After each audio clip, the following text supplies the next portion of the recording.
আসসালামু আলাইকুম ওয়া রাহমাতুল্লাহি ওয়া বারাকাতুহু। প্রিয় মুসল্লি ভাইরা, আশা করি আপনারা সবাই ভালো আছেন।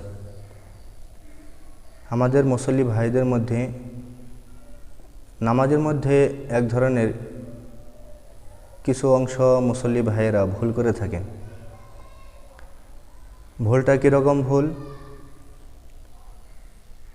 যেরকম 4 রাকাত আলা নামাজ অথবা 3 রাকাত আলা নামাজ, যখন আমরা 2 রাকাত পরে আত্তাহিয়াতু পরে দাঁড়াই, এখানে কিছু সময় আমরা মুসল্লিরা নামাজ পড়তে বসার জন্য ভুলে যাই। 2 রাকাত পরে যে বসবো, ডাইরেক্ট 3য় রাকাতের লিগা দাঁড়িয়ে যাই।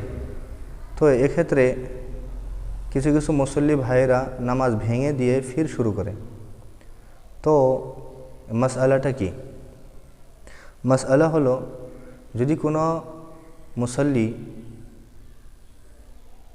2 রাকাত পরে ভুলে গিয়েছে, 3য় রাকাতের জন্য দাঁড়িয়ে পড়েছে, আত্তাহিয়াতু পড়া ভুলে গিয়েছে, আত্তাহিয়াতু পড়ার জন্য যে বসবে এই খেয়াল হারিয়ে ফেলেছে, বরঞ্চ 3য় রাকাতের জন্য দাঁড়িয়ে পড়েছে। তো এখন করণীয় কি? করণীয় হলো, এখানে আত্তাহিয়াতু পড়াটা ওয়াজিব ছিল, আর আত্তাহিয়াতু ছুটে যাওয়ার কারণে সিজদায়ে সাহু ওয়াজিব হবে। নামাজ ভাঙতে হবে না, নামাজ হয়ে যাবে ইনশাআল্লাহ।